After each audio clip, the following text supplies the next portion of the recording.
what this is a much quicker way actually to start earning. The playlists are, first of all, to get Spotify good data on who listens to your music, but also it's a really powerful way to monetize your music through your playlist. If it has a certain size, you can register to Submit Hub and Playlist Push, Groover, Unheard, a lot of platforms where you get paid to listen to people's music. Yeah, how much do you get paid for that? Through all the platforms, I get around. I never send them directly to Spotify. I always have a landing page. I personally always use Tonden. It's necessary. What's your release promotion strategy? All right. First of all, figuring out it's not a get-rich-quick thing like with music. It's a long-term game, but yeah, if done right and you can build your audience and build your music and build momentum, as we said before, you usually see then a point like, okay, it is possible and I can make this happen. Hi, I'm Regan Ram, and I had the amazing privilege of interviewing for the second time the amazing and marvelous Nico Jend, who within just 1 year of releasing music amassed millions of streams as an independent artist. In fact, today, as of the recording of this video podcast, he has amassed over 4 million monthly listeners. That is amazing. He's now able to make a full-time living from his music alone, and a major chunk of that is from his Spotify stream. So how has he done it? So we'll get to Nico's secrets in just a second, but first, as a thank you for watching or listening to this video podcast, I wanted to give you a free gift, and it is my free Spotify playlist placement guide. This walks you through a very simple free system that you can implement to get your music onto Spotify playlists so you can trigger that algorithm and explode your streams. You can get this by going in the description below and clicking the link, or you can go to orpheusAudioacademy.com/Spotify playlists. With that, let's get to Nico. Hey Nico, how's it going? Great to have you back. I really loved our last talk that we had. If you haven't seen that, make sure you watch that after this. I'll have that linked in the description below, because we talked a lot about the foundation for growing a music career to the point where it's, your full-time job and you're actually doing well for yourself. And so I'm really excited to have Nico back on to share even more in-depth tips with us. So Nico, how you doing? Doing all good. Thank you so much for having me on again. It's a pleasure. Yeah, so this is so exciting. We're going to talk about a lot of stuff. We're going to cover how to actually promote your songs when they're released and how to really grow your fan base and turn it into a music career where you're actually making a living and doing well for yourself, right? We're going to bust that starving artist myth. Nico, you don't look too emaciated. I think you're doing okay. So this is really exciting. How to grow playlists, how to use playlists on Spotify to grow your music career, and then even how to run ads and get into monetization. So this is really exciting. I know I'm going to learn a lot, and I know you're going to learn a lot as well. So make sure you watch this whole training so you don't miss any of the nuggets that Nico shares. So with that, Nico, I want you to share like a quick win, something so we can get some good meat right in the beginning here of this interview. And I know a big thing now with Spotify is you have to get at least 1,000 streams in the last calendar year in order to get any royalties from Spotify. And that's really small potatoes, as people are going to find out as we get into this, because you're going to share how to get way more than 1,000 streams. But for those out there that, are like, how do I get those 1,000 streams? And you want to get them quickly, right? Because that, if I understand right, the counter doesn't start until you hit 1,000. So if you don't get 1,000 streams until 5 months in, you won't get any of the royalties for those previous streams until you hit 1,000. So you really want to get to those 1,000 streams quickly, at least in the first month. I know we're going to talk later about how even the first 48 hours is really important, but how would someone go about getting over those 1,000 streams? Also, it's just good for your sanity. It's like you like hate seeing that less than 1,000. How do you get to those 1,000 streams quickly within that first month so that you're getting all the money that you're owed as a music artist, especially if you're not running ads? Yeah, let's get into it. So basically, at that size, the first thing I would say is I wouldn't focus too much on the royalties and the monetization overall. It's really, even if you were to get those royalties, you would get a few dollars. If even. So the real goal is to just kind of build your strategy for the next year and have releases going. And if you have an idea for your music yourself, where it's going and stuff, it's going to be easier for yourself to also share it with friends. And if you're out and stuff, share it to people. And for me, in the beginning, word of mouth has been one of the most powerful things. I've literally just told my friends, hey, I'm making music, please help me. Share it to your friends or something. Of course, I made sure that like they also enjoyed the music. I didn't force anybody. I was like, hey, only if you like the music, but it would help me a lot. Also really important is having a proper promotional strategy for your songs. This can be either organic or paid, ideally both. But yeah, when it comes to being organic, you have to really be on top of your game. And the problem is if you just post sporadically here and there, it usually doesn't really give you any lasting benefit to your track. So you should really figure out a system of promotion that you can do for each of your releases that gives you at least of a baseline. And there's all kinds of tools online to use. There's playlisting curation platforms such as SubmitHub and Playlist Push and a lot more where you can send your track into. Then there's paid marketing like Instagram ads.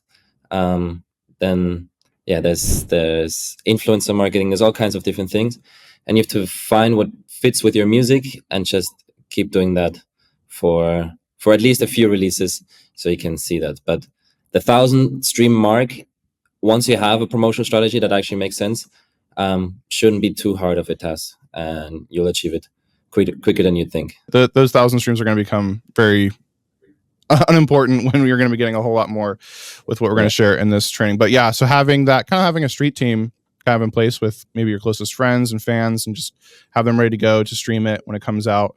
And then yeah, just have a consistent strategy. That's really great.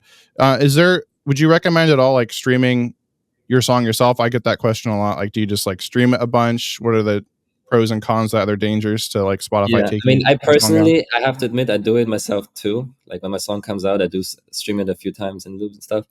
But you have to be careful. I wouldn't have this running for too long, especially when you're small. If too big of a percentage of your streams are coming from a few accounts who are mainly streaming one song or one artist's music, it gives Spotify some red flags, and they've become stricter and stricter when it comes to that. So do you know what that number is? Like, what's too much? No, I don't know that number, and I don't think that they don't have that public. Yeah, probably so people don't game the system. Yeah. So and then is there any benefit to when you do stream it, like streaming it on your own profile or from like Release Radar or different playlists? Yeah, I would stream it from Release Radar. I think that's the best metric to give Spotify. So why is that? Because I think again, take everything with a grain of salt. I don't have concrete evidence about this. It's just from my experience. But I think if you get a lot of streams in your Release Radar, you're much more likely to get then pushed out in Discover Weekly and radio right after.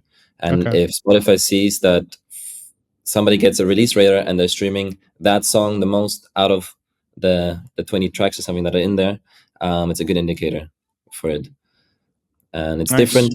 It's really, it counts differently than when you get streams on your profile or from a third-party playlist.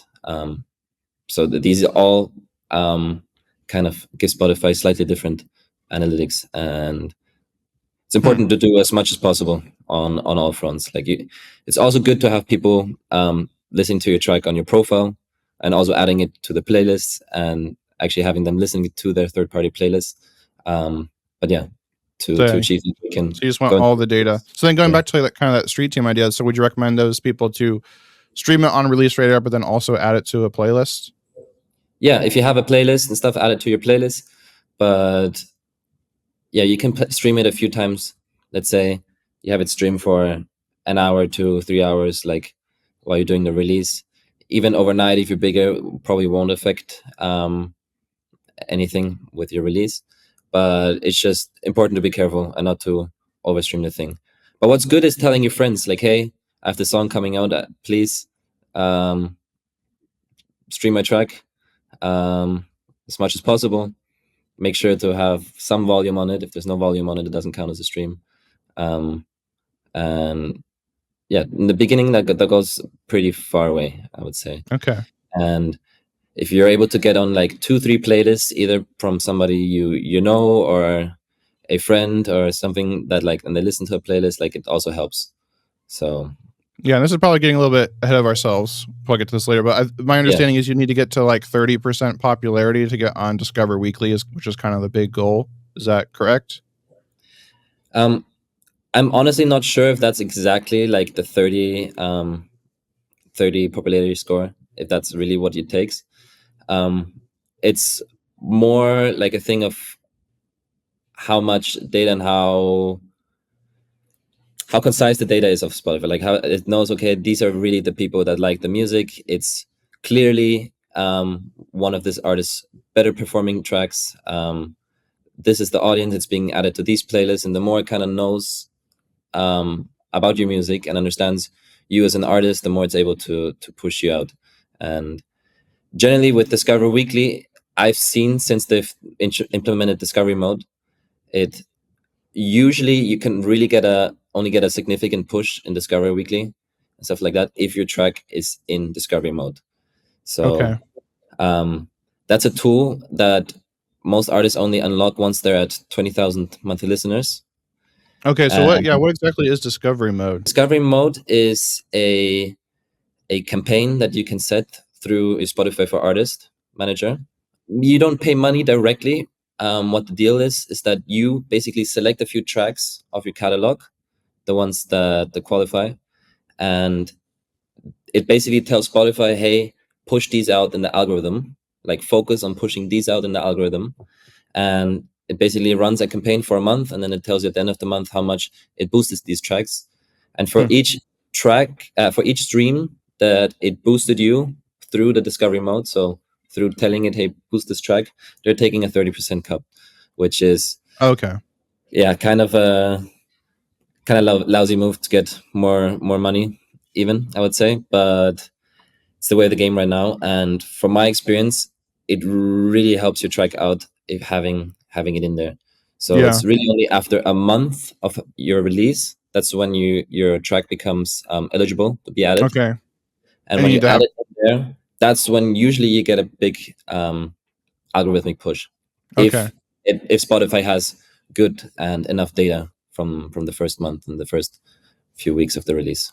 Okay. And then you need at least 20,000 monthly listeners to be eligible for that. Yeah, I think that's Okay. the metric right now. Yeah. Okay. So that would be a good goal to get to then. This 20,000. That's more the goal. That's the goal I would focus on more Yeah. than Okay. trying to get to 1,000 streams on your track. Because I mean, obviously, it's a bigger goal, and you'll achieve the Right. other one That probably way seems before. daunting, but hopefully by the end of this video, that won't seem so daunting Yeah, to but you. that's the goal you should have because that's really gonna help you grow much quicker. I would say it's a lot harder growing from 0 to 10,000 and then from 10,000 to 20,000 than it is to growing from 20,000 to 100,000, and then Yeah. that's much harder than going from 100,000 to 300,000 or 500,000. So That's a um, good point. if you're Because I starting think, out, I think that's a good. Sorry, I think that's one of the first big goals you should have is reaching that achievement. So then you can basically, even though you have to give off a percentage to Spotify, it really helps you out promoting your music, and it right. makes every stream that you get through your marketing potentially turn into 20 or 30 streams once the algorithm kicks in. Right.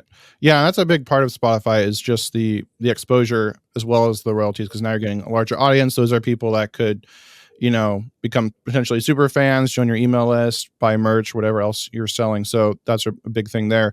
And I think that's also a big point you mentioned. I think a lot of the consternation that artists have around Spotify, a lot of the open hate for Spotify, and some of it's justified, but is the fact that we kind of get this idea that's like, wow, I need to get like what 250,000 streams a month just to make like $1,000.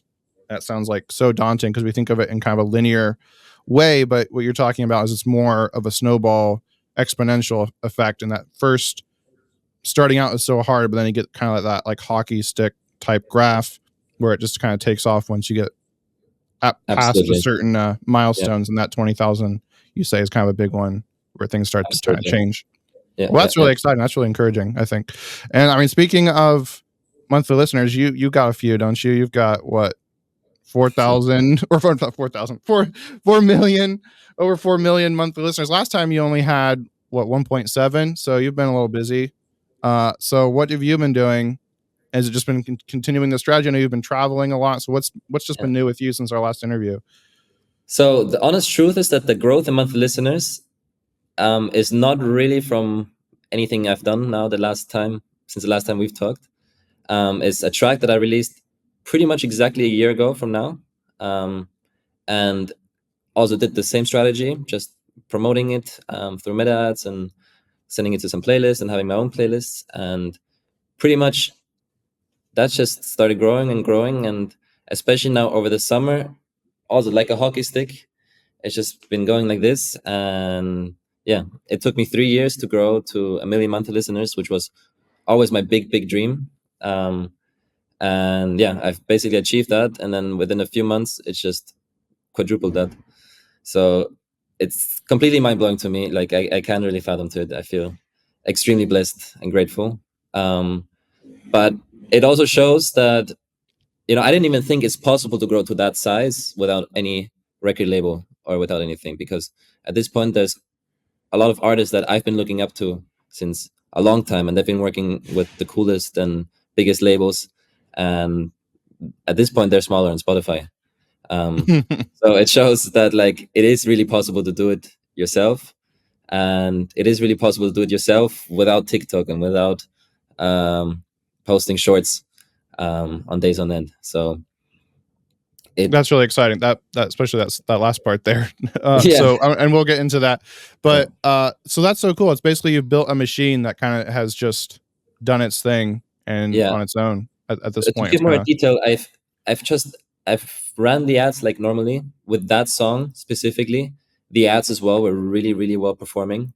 So like I got a cost per conversion at around 7 or 8 cents with this track, which is really good. Like that's really powerful. And yeah. so I've kind of optimized my ads And by down. conversion, that's what people By clicking through to conversion, I mean Spotify. somebody who sees an Instagram ad and not only clicks on the ad, but also goes on the Toned or Hyped It landing page, and then either goes to Spotify or Apple Music, and actually ends up on a streaming platform to listen to your music. So not just a cost per click, an ad, but actually go through the process and listen to your track. Wow. Yeah, I think back when I used to do a lot of Spotify, or not Spotify, I used to do a lot of Facebook advertising back when I was doing more. I was working in the digital marketing space, and we were advertising to other businesses, so it was B2B, and that was like if you had like $5 per conversion, it was good. So that's crazy how much easier it is to get, or maybe not easier, but more affordable it is to get conversions here in the music artist space. That's really exciting. Because So you're yeah, so giving you kind something for free, like right. you're not advertising something that people have to buy or something. If your ad is great, you're giving them new music, and if they like it enough to actually check out the link, it's a great song that they just discovered. You help them discover your music, and they enjoy it, and yeah, pretty much. If you have a good ad, you can keep that running for a while. I've had now the same ads for this song running for a year now. Wow. So yeah, and I haven't touched it really. That it's just I saw the song just growing and growing, so I just kept the ads like this. Some people told me even like put more money into it, but yeah, I just Yeah, kept it. sometimes that can throw things off. So a lot of times when you get an ad that's working, kind of just want to leave it. Like you could Yeah, create a new ad that you copy everything, but I think sometimes it throws it off that's when you one just thing, and the same yeah. with the Spotify algorithm. I really feel like I had like a perfect combination of a few songs that are doing well and have a good popularity score, and they're matching from the sound and the audience matches in those songs as well. And I've had the same amount of songs, the same selection of songs in my discovery mode as well. So I think Spotify just really, the more data it got on these few songs and how to push them out, the better it got at pushing it out.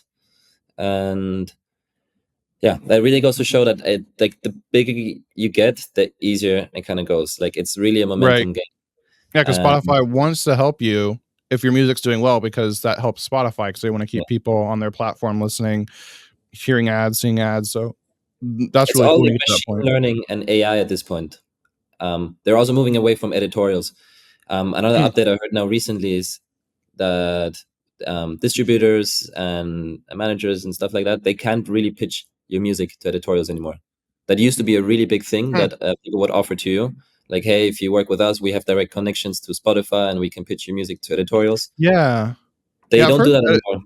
I heard those aren't even that effective because, like, yeah, you might get a bunch of streams quickly, but then once they remove your song, there isn't really not a long Stuff like term that. effect. Yeah, Yeah, and that is. so that's really cool. That I think that's even better for artists now because it's more so. It's not so much your connections; it's more so if you are doing things the right way and putting in the work, Yeah, it's you really can get ahead. like like when it comes to machine learning and AI and stuff, like the more data it has and the more idea it has of something, like the more powerful it becomes. And the same, Spotify knows about your track and like what other tracks your audience also listens to. Yeah, What Why that's like a really big factor of why I run my own playlists is because I can curate my own playlists, promote them, and then basically tell Spotify, hey, today 1,000 people listen to my playlist, where they listen to my track, then this person's track, then this person's track, then my track. And the more of a pattern Spotify sees, the more it's able to, yeah, then push out your music to the fans of those artists that you have in playlist, and yeah, really take advantage of the algorithm. that's really exciting. And yeah, because I think I was told you just recently submitted a song and it's coming out fairly soon, right? And normally, Yes. like they say, you need to wait, like you need to submit your song to your distributor like weeks before, so you have time to pitch to the editorial team and all that. So you're not really even worried about that. No, and I've never been. I mean, it's probably not the smartest thing. I've just never been so. Well, you I'm always don't need kind of it, I a last guess. minute type of person. So like I'm like, oh, okay, I should release something again, and then I look through my tracks and like, okay, let me do this now, and I don't really have the patience to wait another 4 or 5 weeks for the little tiny chance to get on an editorial playlist. Yeah, So yeah, I think literally that's yesterday. liberating. Yeah, that's Yeah, very liberating. yeah, and so literally last night, Tuesday, I submitted my track on DistroKid and to come out next week, Thursday, yeah. And that's usually how I've been going. Like you should have at least 7 days, or like it has to be on Spotify for artists at least 7 days before the release for it to Right. automatically get into release radar and stuff. So that's really important. So you just have to make sure it's on there 7 days before. So if you submit it 10 or 9 days before into distributor Right, or whatever, because it then takes your it should be there. distributor a couple of days to approve it and submit it, and then for it to actually show up in stores too. You probably should give yourself a little bit of more than 7 days at least, probably like 10 Yeah, days at yeah, least. definitely more than 7 days. I mean, with DistroKid, in my case, it usually takes me around 2 days, 1 or 2 days. Mhm. Um, but I know with other distributors, it might take longer. And also with DistroKid, sometimes there are errors, so it is Yeah. kind of risky doing it so last minute like I do. But yeah, I kind of trust it.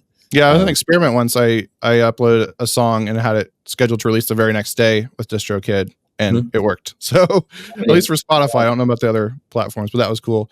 And so also my understanding is you've been globetrotting a bit. You've been traveling around and meeting with other artists and performing and labels and stuff. So what has that been like? What have you learned from that experience?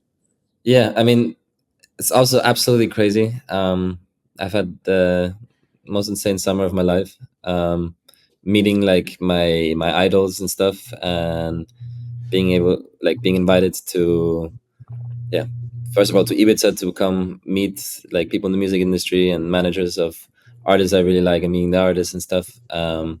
But yeah, even now I went to ADE in Amsterdam dance event, where it's really like a a week where everyone in the electronic music scene comes, all managers, artists, DJs, and there's all kinds of conferences, panels, and parties as well. And yeah, it was really like um, it really changed my mind on like what the music industry is really like, because for the first time I actually got to see the people behind it.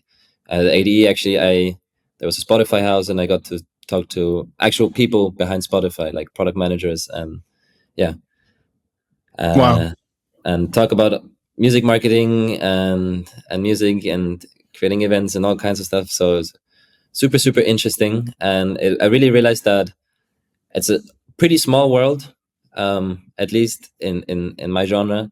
It's like there's a few people and like there's a few events all over the world, and like at some point you'll see the same faces. um but yeah, been an absolute pleasure, and I really think that it's also showed me for me and my music, like a lot of like inspiration in terms of sound and branding, and yeah, so it's been really good. Okay, so the kind of main thing was just seeing what other people are doing that's having success in terms of like the branding and more packaging Yeah, versus like like strategies. It was kind of um did you like take away anything that you've kind of applied for your own marketing? honestly, I mean, there's a few things that I've learned here and there, but when talking to people, I really realized that everyone has their kind of their own opinions on things, and think that either you need to go with a record label to do certain things, or you need to go do TikTok to do certain things, or you this and that, or you have to be cool enough to be able to do those and those things. But yeah, or even talking to Spotify is like people don't really have an exact idea of what they're doing, or like how to promote their music, how to get something viral or something. It's everything like they have their systems in place and their things that they check off. But for each company, for each record label or management and stuff, um it's a bit different, yeah. And yeah, I really realized that there's not so many people that have an approach like me. Actually, nobody that I've met, and it was really cool Hmm. that people were so interested in my approach, because for me it's just what I've been doing for 5 years, but it really seems like it's something that's not so talked upon. um and and yeah, I really think it can help a lot of people. So I was also like, I love sharing with managers and artists and telling them like, hey, you should get on this, do this and that. It'll help you out.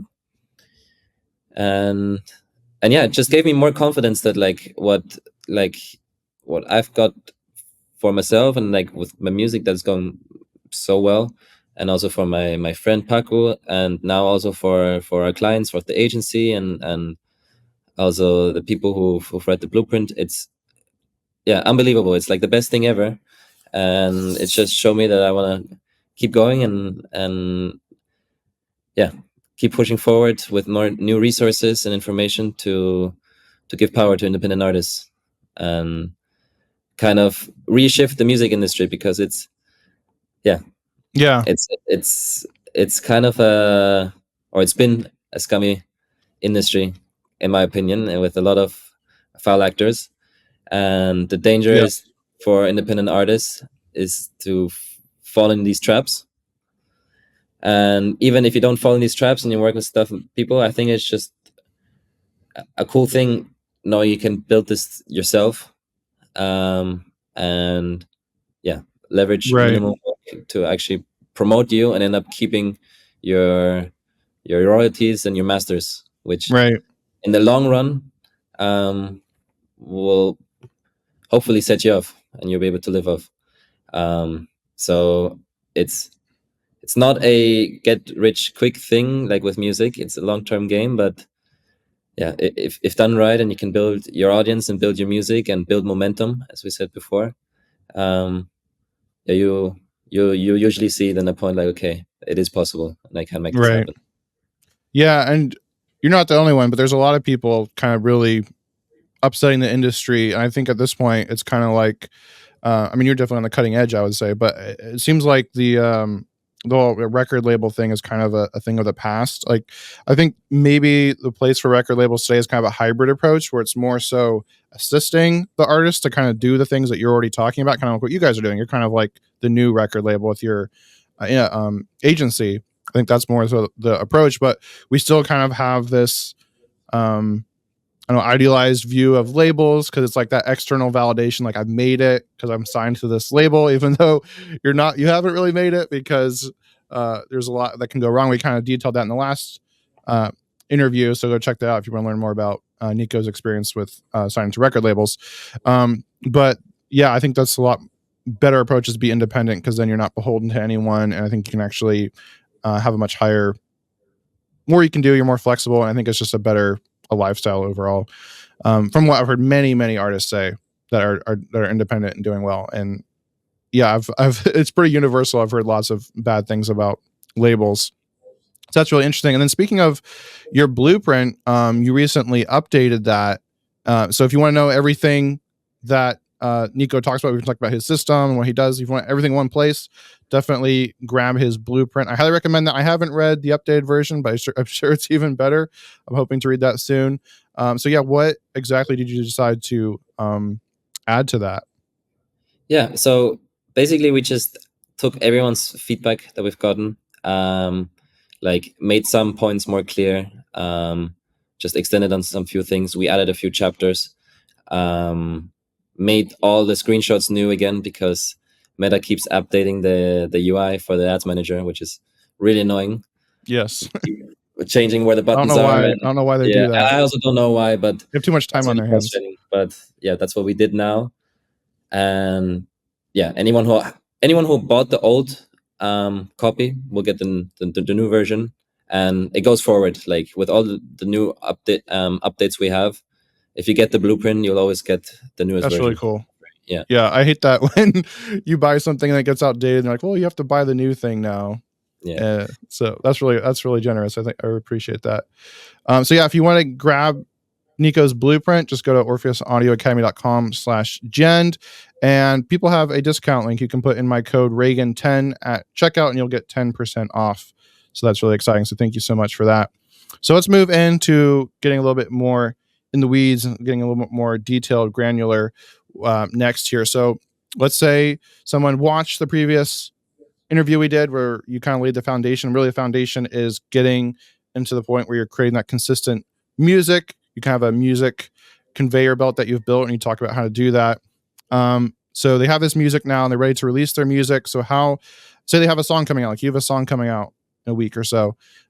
What is your approach to then promoting that song? Like, what's your release promotion strategy? All right. So first of all, figuring out what your budget is. With my strategy, it involves meta ads heavily. So I would try and have at least $200-300 as a budget ready before the release to put in there.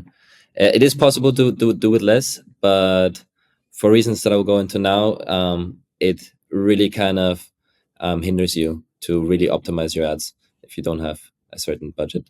But basically, once I have that set, I will then look for ad creatives. So clips, either from my camera roll or stock footage, or I film something, but I really try and keep it simple and find between 8 to 15 different clips between, let's say, 8 and 30 seconds. You can always stretch them and make them quicker or slower. And I basically create a set of ads, which are going to be a very simple part of my track, like one part of my track. Unless you have a big budget, then you can experiment with two parts of your track, but I'd usually just pick one. And have that 15 to 30 seconds with a clip over it. Start with the lyrics. If you have one, that's really recommended. The ads usually perform a lot better if you have lyrics in it and it starts with it. So all I would do is have the lyrics playing with the subtitles over it, and then on the drop or um, on the most exciting part of the song, you just have your cover art coming out with the song title and out now. And yeah, you basically edit this one time, and then you can duplicate it for however many clips you have and just replace the clip. And then you basically have a set of different ad creatives. That's something that I would make sure to have set and ready as soon as possible. So that's pretty simple. So you just take the best part of your song that has some lyrics, and then you just create different videos to go with that, and these can be pretty simple videos. Like Yeah, you don't need to have very a simple high videos. I production have video quality. of no, I literally the best performing I've had in the agency, even working with artists who send us their really high production clips from music videos and stuff. 90% of the times, these perform a lot worse than the stock footage drone shot over the beach or the mountains. Wow. So it's really simple stuff that just somewhat matches your track. It doesn't have to go one to one with your cover art or with your aesthetic of that track. It's just a visual supporter basically to Mm-hmm. So probably support the lyrics. something that's just fitting with your brand. For example, like I create synthwave music, so I'd probably want to have like neon pink and blue colors or something from the 80s or something synthwavy, something Yeah, like that. And then but it doesn't um have to be. If you find something else, like of somebody on a motorcycle in slow motion, and you can always change the colors as well. so If you're yeah, so trying to think a basically bit just creatively, testing. yeah, Just do a you lot can of also, testing. yeah, do lots of testing and look at clips, like stock footage clips, and think of then how would it look like if, like, a lot of them are kind of boring by itself, but you have to imagine, like, how would it look like if it had like a steady zoom in or steady zoom out, Mm. or if I change the colors, or if, yeah, you So you just use, want it to be eye-catching to kind of stop the scroll yeah, and get people to click eye-catching, on it. but it can be simple, really. Like, often clips where I just film outside the plane window, like of when you fly, like those simple things have also worked really well and for pretty much any genre. Um, but it could also be That's like really a cool. video of, if you're making electronic music, like house music or EDM or something. I usually, when I go to a party or go out, like, I make sure, like, I get one clip that I film that's not just for the story or for myself or something. It's really a steady clip that's 15 to 30 seconds long of the stage, that I can actually use for promoting a track, if that's the type of music I make. Because those also really work well for promoting a track, but also promoting a playlist. And yeah, it's not that hard to find these clips. It's just a bit tedious at first, and once you know what websites to check, it'll be get much easier. And yeah, I've been finding 10 to 20 clips easily for all my releases since 2 years, and Yeah, I what think kind of that they'll dry up, but yeah, I keep finding new stuff and innovating a bit, and yeah, it usually works. That's really cool. That's so easy. That's so exciting. Yeah, Yeah, like what kind of that's platforms do you use? Because I know like I've found like stock video clips that are like free to use on pexels.com, I think is yeah, what it is. Is that yeah. I what also you use? use Pexels. Yeah, Okay. Pexels and ArtGrid. Pexels is free, ArtGrid is paid, but they're both pretty well. Um, and yeah, that's what I do in terms of video editing and creating the ads. In terms of social media, I have a very minimal approach where I just make sure a week before, at least, I announce my track, like, hey, in a week I have my track coming out.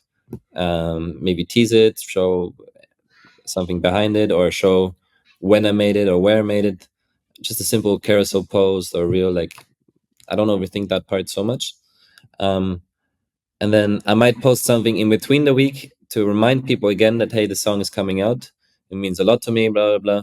And then on the actual release day, I'll have one out now post, which is going to be a reel, which is going to be one out of these ad creatives that we just made, the one that you just enjoy visually the most.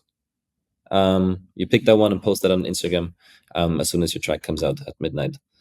Um, and yeah, you Hmm. also want to make sure that before midnight, your release, you have your ads manager and everything set up.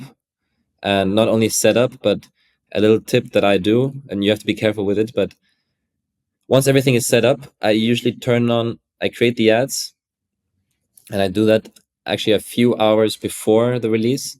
So they start getting approved by Meta and are on and active actually before the release. So once the song comes out, there's already ads running on the first second, and people will be looking for this track. But yeah, you have to be careful so you don't do it too much, because you won't have a link for people to go to yet. So you'll be spending a little bit of money on a dead link in the beginning. But from my experience, it's worth it, having that few extra bit of the ads running in the very beginning of the release day.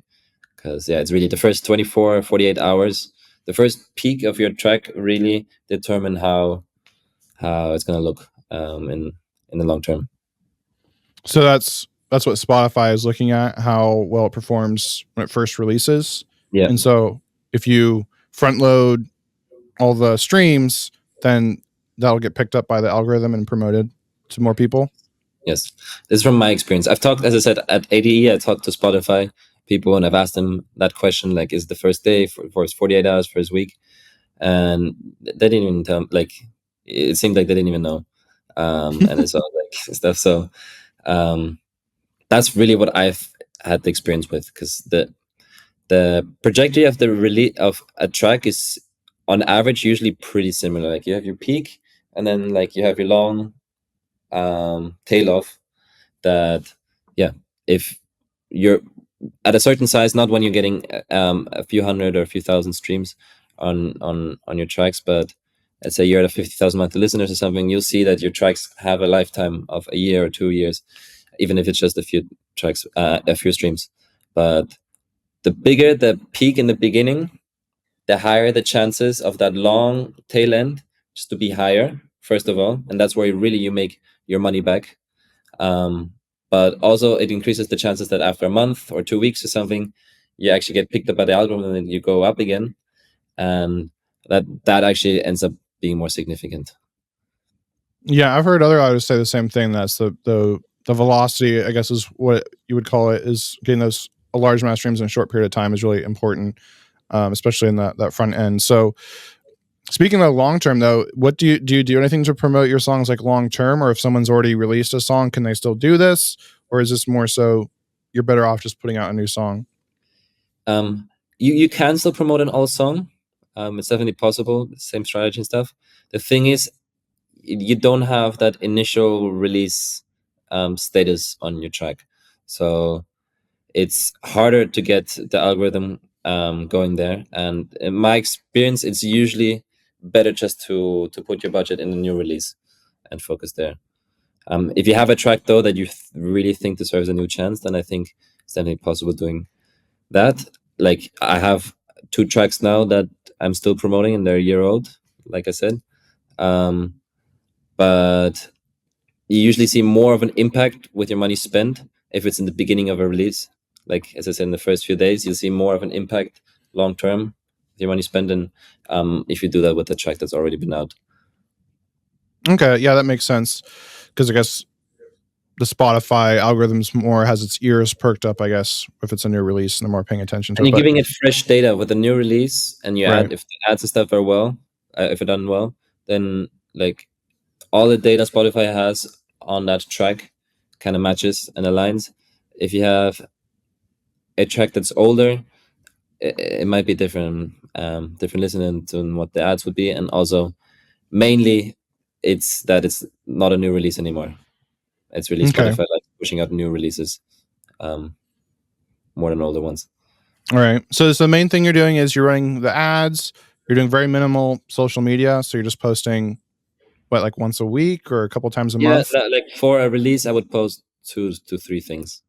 Okay, 2 to 3 things per release, Yeah, and then you're plus some releasing stories, just reminding people, or yeah, right. And so then you're releasing a song every what, 4 to 6 weeks, exactly. Yeah, preferably and every 4 to 6 weeks. so then when you don't have a release, are you still posting, or are you just kind of just And let it me sit? personally, not so much. When I don't have to, I don't really post. Mm-hmm. So I might post like something about a trip, or if I have a gig. But yeah, usually not. Usually I just post 1 or 2 weeks before the release, and then like a week after the release, I might post something a week after, something like a thank you for the support. And that's pretty much it in terms of social media. I think that's what I do. Um, and yeah, that's those things. And then if the budget allows, I would also submit my song into like Submit Hub, and maybe spend $50 there to get my music into some playlist from the get-go as well. And make Okay, sure to do it as well at least 4 days, 3 days before the release, because the curators have 72 hours there to review his track. Most people do it like at the end when it runs out. So that's you smart. really want to make sure you're on the playlist when your track comes out, and not just the day after. Like that, those things like really make a difference. Okay, and then with Submit Hub, but so if it's not already out yet, do you just like give them Yeah, a link that's not on Spotify, and then you give yeah, them the just link an to MP3. Spotify? You can upload Okay. the MP3. Interesting. So would you probably like split it like 80-20, like 80% goes to ads and maybe like 20% of your budget goes to... More like 10%. Okay. Interesting. All right. And then we've been talking a lot about singles, right? Up to this point in time, we're just releasing singles. Yeah. What's your approach, or what do you think about like EPs or albums, or where's there a place for those? Yeah. Or is there a place? Yeah. So there's definitely a place for those, but it really depends where in your journey you are with your releases. If you are sitting on great tracks, I would not put them all in an album and throw out the album like that. Basically, if you have and release an album, you can only give one track in that album the full potential of Spotify algorithmic push, which is the one that you select to have pitched. So I would really release singles for, in most cases. I personally use albums to get more music out, because I'm just saying I have like 500 projects, and like I'm sure some of them like could do well and somebody would enjoy it. So like I feel like taking some of those, putting it into a package, like finding a few of those that actually match the same vibe, and then revamp them a little bit, and I put those out as an album, tracks that I wouldn't have released as a single otherwise, probably. Okay. That's So just my personal thing. If you are working towards your big album, and it's gonna be like your flagship work, I think the best approach is to like waterfall it and release a track, and then release it together with the second one, and then add more and more. And then let's say you have a 10-track album, I would release maybe 6 of them as singles, and then maybe on the 6th or the 7th single of that, release it as the whole album, and add like 3 or 4 tracks to that. okay, that makes then sense. in terms of marketing, I will then see every track itself as a single, and basically for each track look for 5 to 15 different creatives. Or actually, if it's an album, I'm probably gonna be a bit more lean, so look for maybe 3 to 8 creatives clips per track. And yeah, in terms of Instagram ads, treat them all like it's their own single. So then when you're running the ads, you're not only seeing which ads are the best, but also which songs are the cheapest to promote your album. So after a while, you'll be able to tell, okay, instead of promoting each track of the album, I'm just going to promote 1 or 2 tracks out of them, and those get What? and I those don't know get, how that happened. I also don't know what. Anyways, I didn't click on anything. sometimes I've they not have seen these that before. texture controls. Anyways, no. Oh, there we go. Oh, Yeah, the thumbs up. Okay. that's basically how you The how I albums. promote the album. So you see which track gets the listener into your album at the lowest cost. All right, cool. So yeah, so that's exciting. So basically, singles are the best way to grow, but if you just want to get, you know, you just have a lot of music you want to release, or you want to grow your catalog more quickly, put out an album, or maybe if you've already built up a listenership and you want to kind of have a bigger thing to kind of put out for your fans, that's kind of the place for albums. But then when you go to promote it, promote each song on that album like it's a single.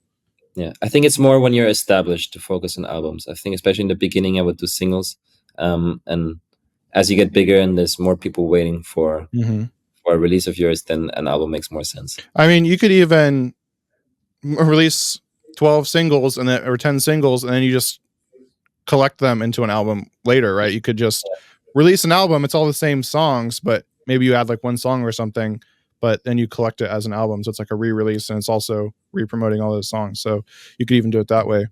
Yeah. So let's move into playlists, because building your own playlists is a big part of your strategy. We talked about Submit Hub, and that's great and everything, but really the value isn't like owning your own large playlist. Like, who cares about editorial playlists if you own your own, editorial playlist? Maybe it's not as large, but what are you doing to grow your playlists? And well, first off, like, how are you building your playlists? Like, how many songs are there? How many playlists do you have? How do you title them so that people find them and listen to them? So what's your approach there? Yeah. So how do I build them? I basically put between 80 and 130 tracks in the playlist, depending how big your catalog is. I now have like 60 tracks on my catalog, so I have bigger playlists because so it becomes a little less obvious that my whole catalog is in there. Yeah. So is it like, what's the ratio between your music to other Let's artists' music? say from 130 tracks in there, I'll have 30 tracks of those being mine. Okay. 20 to 30 tracks, but it's a lot. But yeah, I generally would try and make a playlist where you can put as many of your tracks into, and it being fitting.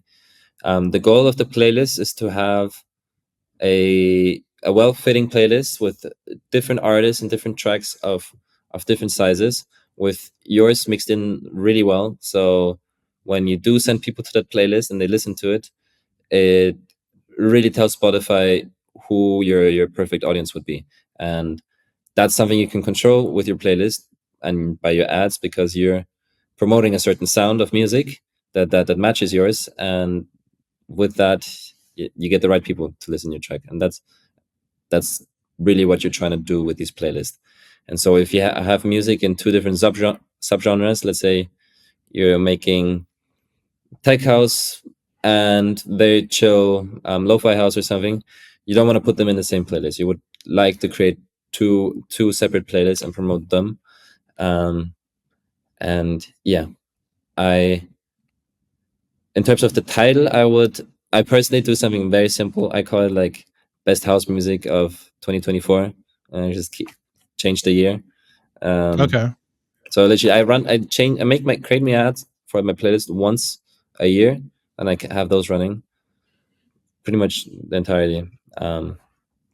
And yeah, the next year it's the same playlist, just the title is switched to 2025, and so it's in the So you just have to in the, update then all the songs to make sure they're from the past year.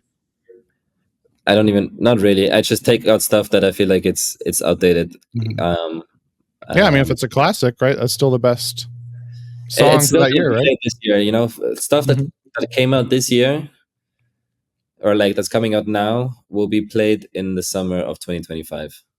But generally, I'm not focused too much. I change my playlist around every 2 weeks or something. I go through it and I just add new music that I found, um, remove stuff that I think is outdated or doesn't fit the vibe that much, or just adding the songs that I get sent to on SubmitHub and stuff. Um, if I didn't mention this already, the playlists are first of all to get Spotify good data on who listens to your music, but also it's a really powerful way to monetize your music, because while it's not directly through your music, it's through your playlist. If it has a certain size, you can register to SubmitHub and um, Playlist Push, Groover, Unheard, a lot of platforms where you get paid to listen to people's music and accept or decline them to be added to your playlist. Yeah, how And much do you get paid for that? through all the platforms, I get around $1,000 a month, Oh, wow. Does which it so I'm guessing you get paid more based on the size, or how does that work? um, yeah, on each platform they register all of your playlists, and most of these platforms also have ways of detecting how many people actually listen to your playlist and what's the engagement like, and if the growth is healthy or if it looks kind of fishy and stuff like that. So it depends what genre you're in and how your data looks as a curator, like how your scores look and what your pricing is how many submissions you'll get. But yeah, it's pretty good money for basically just listening to music for 10-15 Yeah. minutes a day. And you also get to find really cool music and cool artists that you'd never otherwise be able to discover. And yeah, and that's how you become a curator and your own Spotify editorial. It's like no other thing. They also get sent songs. Right. And what this is a much quicker way actually to start earning off of your playlist than I would say of your streams. If you're starting at zero, or 2,000 monthly listeners or something, it will take you a while to be able to earn a significant amount of money back from Right. streams. It will take probably 6 to 12 months until you see a few $100, $1,000 or something coming in. But with the playlist, you can set this up in a few months. I'd say 2 months. You can have it done, or even less. Because you need what, at least 1,000 followers for an Submit Hub? I don't know about the other on platforms. paper it's at least 1,000, but I've also had a talk with them, and they're getting flooded with playlists and stuff. And so if you're starting out, you should not directly register when you're exactly at 1,000, because then they think you just build it to 1,000 and then to register and stuff. Build it a little bit past that, maybe to 1,500. Keep it a month older and stuff. So these platforms see that this playlist and just like appear and like immediately go into something and now wants to earn money. It's like they like to see a little bit healthier for growth, also past 1,000 followers, because a lot of people build it to that, then they get accepted on Submit Hub, and then they start promoting the playlist, and then it goes down. One thing that has to be noted is the followers in a playlist don't mean a lot or anything really. First of all, there's editorial playlists with millions of followers that basically give you no streams.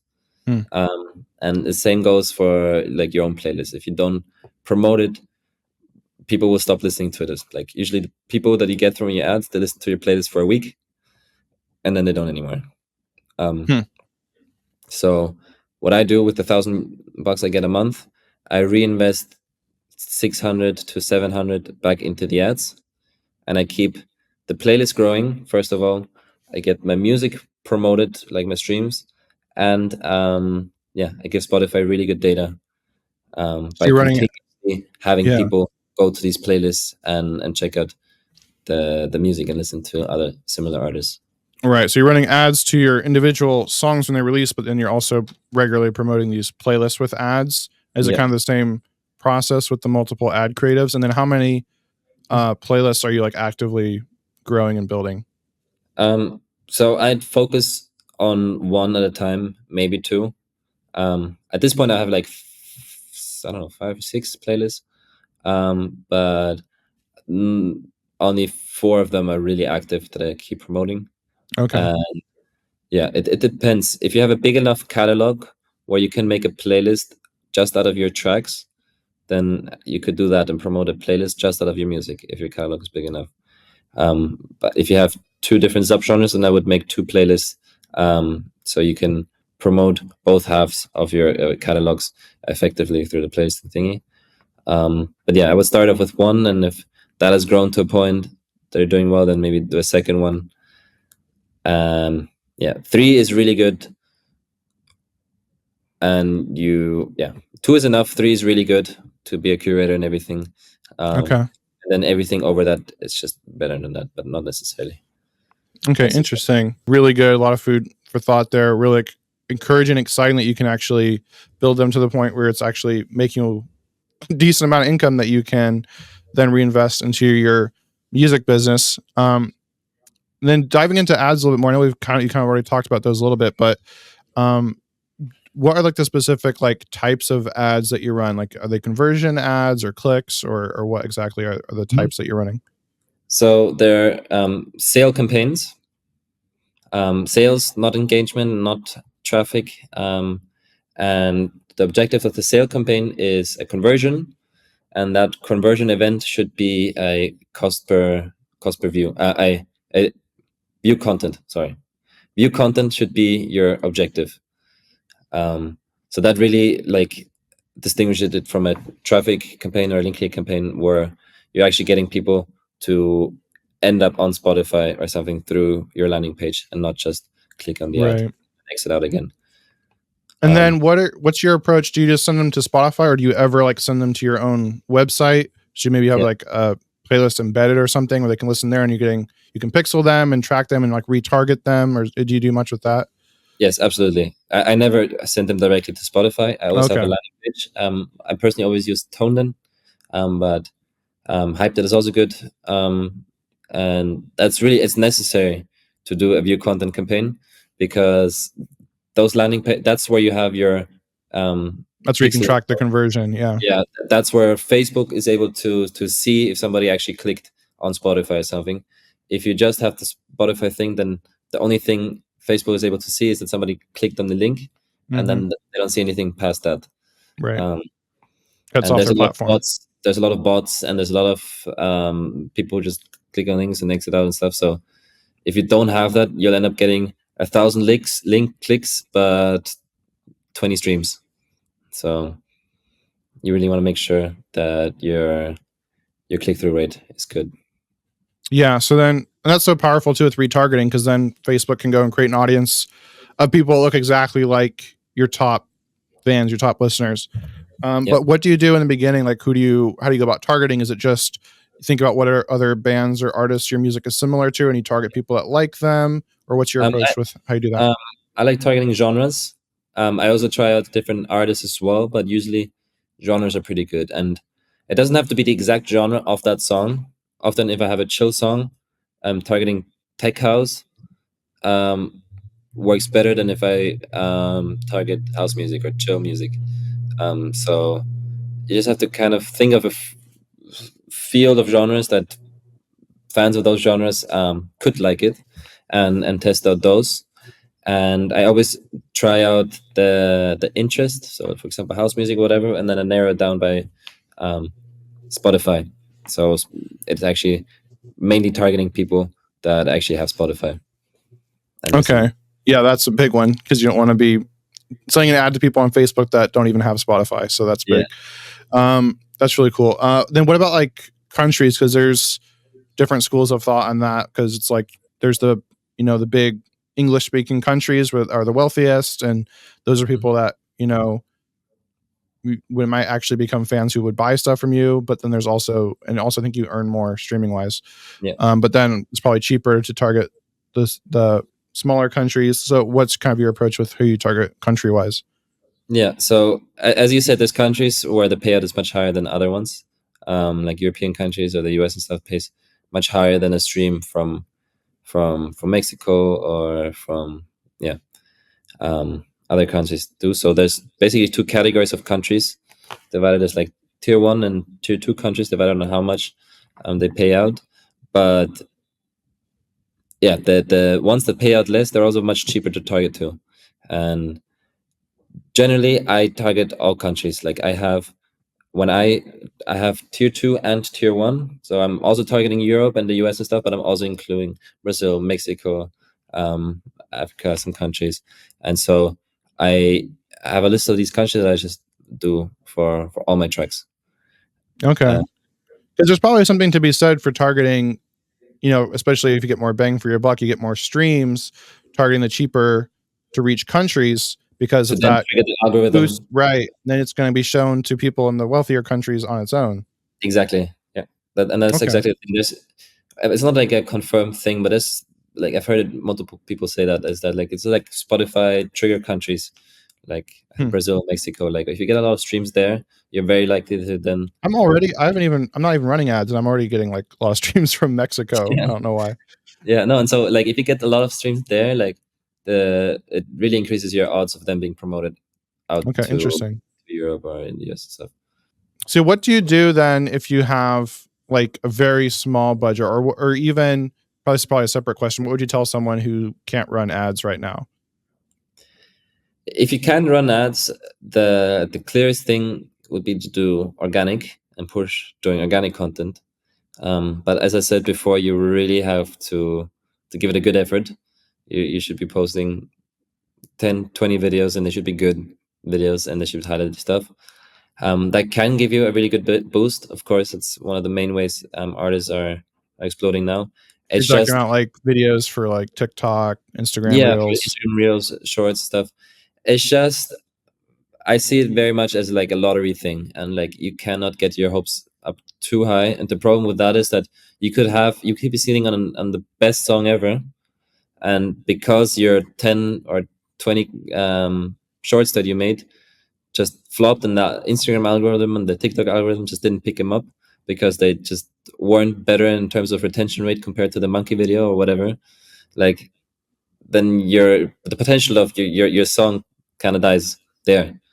Um, so I personally would try and save up until I have a budget for the music, because if you have music that you really feel like it's worth putting out in the world and having and showing it to people, and you've spent hours or days and stuff finishing that track, I think it deserves taking a step back in the beginning, saving up $200, $300 or something, and investing it there. Even if it's $100 and it's the first release, you can start small just to get yourself accustomed to the Facebook Ads Manager and Submit Hub and stuff. But I would really say trying getting started there, unless you are really talented in making videos, or you don't mind the process too much. I personally hate Yeah, me making too. videos. So, anything I can do to avoid it, like I would. And yeah, the word of mouth again is a big thing. When I go out to a club or to a bar or something, or meet friends and stuff, and people ask me what I do, like even when I wasn't doing this full time, I said people like I make music, I'm a producer, and I would tell them like, hey, you have Spotify, hey, you have SoundCloud, blah blah, you have Instagram, and put it in, and it's like the very, and I still do it. I still do it now. Like I still, when I have random conversations at a party with somebody and they ask me what I do, I'm like, tell Spotify, and I make sure they follow me and stuff, that they actually see when a song comes out. It's yeah, it's pretty powerful even now, and especially in the beginning. So yeah, just getting the word out as Yeah, much as that's really good. it is my way. I want to clarify it. This is not the way. There's other ways to promote your music. Like you can, if you are able to make cool videos, like you can really promote yourself really well on organic Right. as well. Um, there's also great labels that are actually like they have tools and are able to do it. It's just a strategy that I really feel safe is doing. I feel like it's sustainable, and Right. It's yeah, it's more not rocket science. It's it's something that you can teach yeah, yourself. it's sustainable, it's predictable, it's repeatable. So it's much, I mean, yeah, so what I mean is that not that there's other ways that can work, but this is like if you had to roll the dice, this was the most sure thing, that gives you the best shot probably. I For mean, me, yes. In my I've heard, opinion, I've talked to a lot of other artists and they probably run ads differently than you, but they all come back to at running ads. yeah, I haven't seen too many people talking about just doing organic being the way. And I mean, we know there's cases where this has worked for artists, but it's harder to replicate that.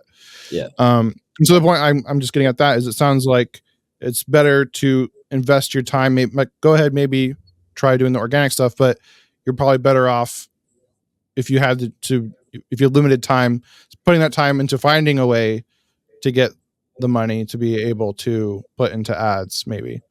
yeah, and learning about how to run the ads. Right. That's with ads you can burn money as well really easily if Mhm. you don't know Oh what you're yeah. doing. So I would educate myself before I spend any money.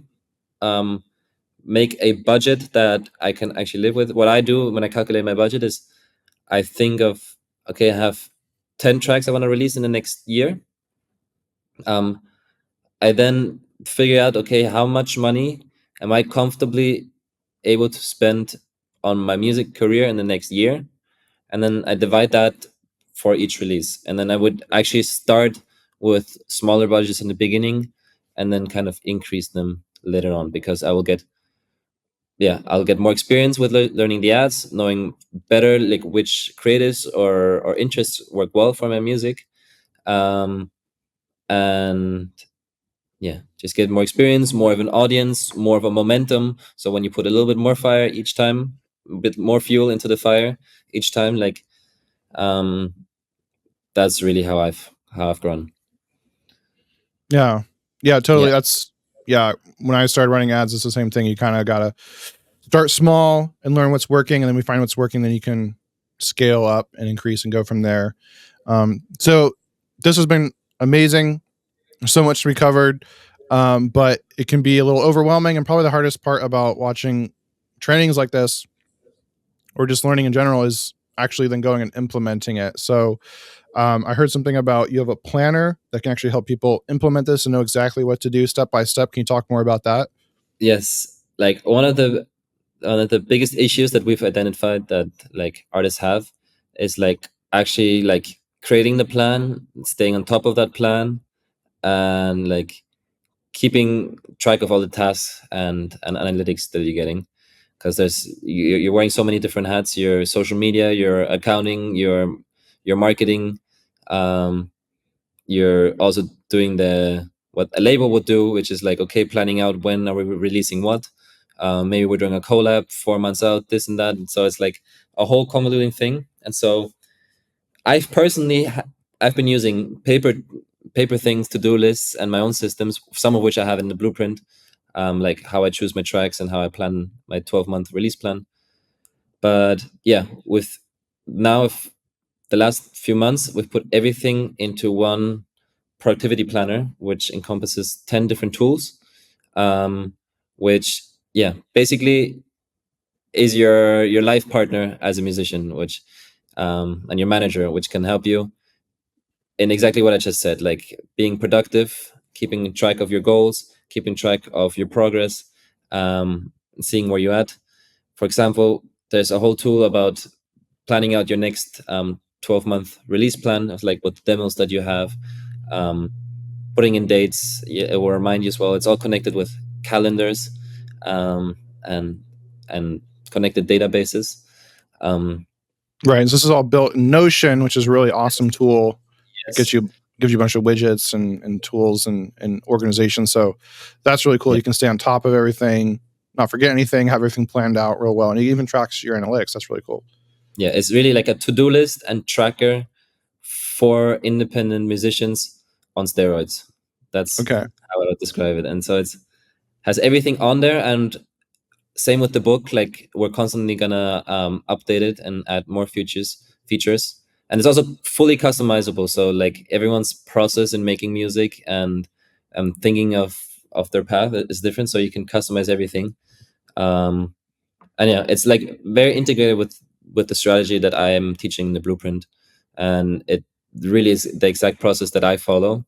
And I use this Notion thing as well now, like for myself, and it's really helped me as well, like have like an overview of like where I am, where I want to be, where I'm headed, like what are the things that I need to do, and yeah, all resources or contacts and stuff that come along your way, which is more of a thing later on in your career.